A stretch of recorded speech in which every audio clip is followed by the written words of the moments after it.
Hi friends, Savitramma ಚಾನಲ್ಗೆ ಸ್ವಾಗತ. ಈ ವಿಡಿಯೋದಲ್ಲಿ ರಕ್ತಹೀನತೆಯನ್ನು ತಡೆಗಟ್ಟುವುದು ಹೇಗೆ ಎಂಬುದನ್ನು ತಿಳಿಸ್ತೀನಿ. ಸ್ಕಿಪ್ ಮಾಡದೆ ಫುಲ್ ವಿಡಿಯೋವನ್ನು ನೋಡಿ.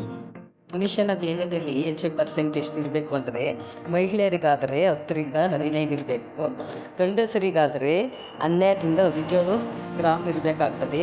ಇದಕ್ಕಿಂತ ಕಡಿಮೆ ಆದಾಗ ಅದು ಅಬ್ನಾರ್ಮಲ್ ಅಥವಾ ರಕ್ತಹೀನತೆ ಅಥವಾ ಅನಿಮಿಯಾ ಅಂತ ಕರೀತಾರೆ. ರಕ್ತಹೀನತೆಯಿಂದ ಏನೇನು ತೊಂದರೆಗಳಾಗ್ತದೆ ಎಂಬುದನ್ನು ನಿಮಗೆ ತಿಳಿಸ್ತೀನಿ. ಇದರಿಂದ ನಿಶಕ್ತಿ ಉಂಟಾಗುತ್ತದೆ, ಸುಸ್ತಾಗುತ್ತದೆ, ತಲೆ ಸುತ್ತುತ್ತದೆ, ಲೋ ಬಿ ಪಿ ಆಗ್ತದೆ, ತೂಕ ಕಡಿಮೆ ಆಗ್ತದೆ, ಊಟ ಜೀರ್ಣ ಆಗುವುದಿಲ್ಲ, ಪದೇ ಪದೇ ಅವರು ಹುಷಾರಂತೆ ಮಲಗ್ತಾರೆ. ರಕ್ತವನ್ನು ಹೆಚ್ಚಿಸಲು ಮನೆಯಲ್ಲಿ ಸೂಪರ್ ಜ್ಯೂಸನ್ನು ಹೇಗೆ ತಯಾರಿಸಿಕೊಳ್ಳಬಹುದು ಎಂಬುದನ್ನು ಈ ವಿಡಿಯೋದಲ್ಲಿ ತಿಳಿಸ್ತೇನೆ.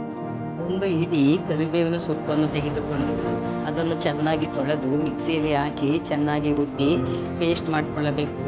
ಒಂದು ಲೋಟ ತಿಳಿ ಮಜ್ಜಿಗೆಯಲ್ಲಿ ಅದನ್ನು ಸೇರಿಸಿ ಪ್ರತಿದಿನ ಕುಡಿಯುವುದರಿಂದ ದೇಹದಲ್ಲಿನ ರಕ್ತವನ್ನು ಹೆಚ್ಚಿಸುತ್ತದೆ ಮತ್ತು ಜೀರ್ಣಕ್ರಿಯೆ ಸರಿಪಡಿಸುತ್ತದೆ, ದೇಹದಲ್ಲಿ ಶಕ್ತಿಯನ್ನು ಹೆಚ್ಚಿಸುತ್ತದೆ, ದೇಹದಲ್ಲಿ ನೀರಿನ ಅಂಶವನ್ನು ಹೆಚ್ಚಿಸುತ್ತದೆ, ಬಿ ಪಿ ಕಡಿಮೆ ಮಾಡುತ್ತದೆ, ಚರ್ಮವನ್ನು ಸುಂದರವಾಗಿರುತ್ತದೆ, ಮುಖದ ಕಾಂತಿ ಹೆಚ್ಚಿಸುತ್ತದೆ.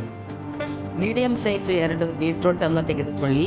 2 ಮೀಡಿಯಂ ಸೈಜು ಕ್ಯಾರೆಟ್ ತುಂಡನ್ನು ತೆಗೆದುಕೊಂಡು ಅದನ್ನು ಚೆನ್ನಾಗಿ ಬಿಸಿಲಿನಲ್ಲಿ ತೊಳೆದು ಅದಕ್ಕೆ ಒಂದು ದಾಳಿಂಬೆ ಹಣ್ಣನ್ನು ಸೇರಿಸಿ, 2 ಚಿಕ್ಕ ನೆಲ್ಲಿಕಾಯಿಯನ್ನು ಬೆಟ್ಟದ ನೆಲ್ಲಿಕಾಯಿಯನ್ನು ಸೇರಿಸಿ ಸೀಬೆಹಣ್ಣನ್ನು ಸಹ ಸೇರಿಸಬಹುದು. ಇದನ್ನು ಮಿಕ್ಸಿಯಲ್ಲಿ ನೀರನ್ನು ಹಾಕದೆ ರುಬ್ಬಿ ಒಂದು 250 ml ಆಗುವಷ್ಟನ್ನು ಮಾಡಿಕೊಂಡು ಇದನ್ನು ಬೆಳಿಗ್ಗೆ ಖಾಲಿ ಹೊಟ್ಟೆಯಲ್ಲಿ ಕುಡಿಯುವುದರಿಂದ 15 ದಿವಸ ಈ ರೀತಿ ಕುಡಿದರೆ 100% ರಕ್ತ ಹೆಚ್ಚಾಗುತ್ತದೆ.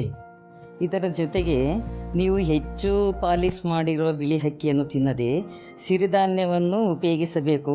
ಈ ಸಿರಿಧಾನ್ಯ ನವಣೆ, ಸಜ್ಜೆ, ಕೊರ್ಲೆ, ಹಾರ್ಕ, ಊದಲು ಇವುಗಳನ್ನು ರಾತ್ರಿ ನೆನೆಹಿಟ್ಟು ಬೆಳಿಗ್ಗೆಯಲ್ಲಿ ಉಪಯೋಗಿಸುವುದು ಒಳ್ಳೆಯದು.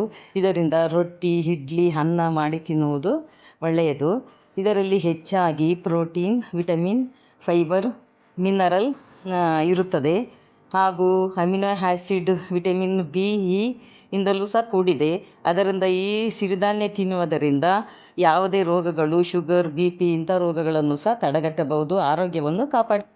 ಮಕ್ಕಳಲ್ಲಿ ಅನಿಮಿಯಾ ಕಂಡುಬಂದರೆ ಹಾಲಿನಲ್ಲಿ ಖರ್ಜೂರವನ್ನು ಸೇರಿಸಿ ಮಿಲ್ಕ್ ಶೇಕ್ ಮಾಡಿ ಕುಡಿಸುವುದರಿಂದ ರಕ್ತಹೀನತೆ ಕಡಿಮೆಯಾಗುತ್ತದೆ. ನಂತರ 1 ಲೋಟ ಹಾಲಿಗೆ ಸ್ವಲ್ಪ ನೀರನ್ನು ಸೇರಿಸಿ ಅದಕ್ಕೆ ಅಂಜೂರ, ದ್ರಾಕ್ಷಿ, 2 ಬಾದಾಮಿ ಎಲ್ಲವನ್ನು ಚೆನ್ನಾಗಿ ಜಜ್ಜಿ ಸೇರಿಸಿ ಚೆನ್ನಾಗಿ ಕಾಯಿಸಿ ಆರಿಸಿ ಸೋಸಿ ಖಾಲಿ ಹೊಟ್ಟೆಯಲ್ಲಿ ಕುಡಿಸುವುದರಿಂದ ರಕ್ತಹೀನತೆ ಕಡಿಮೆಯಾಗುತ್ತದೆ. ಇದೇ ರೀತಿ ಹೆಚ್ಚಿನ ಮಾಹಿತಿ ಇರುವ ವಿಡಿಯೋಗಳು ಬೇಕು ಅಂತಂದರೆ ಸಾವಿತ್ರಮ್ಮ ಚಾನಲನ್ನು ಲೈಕ್ ಮಾಡಿ, ಸಬ್ಸ್ಕ್ರೈಬ್ ಮಾಡಿ.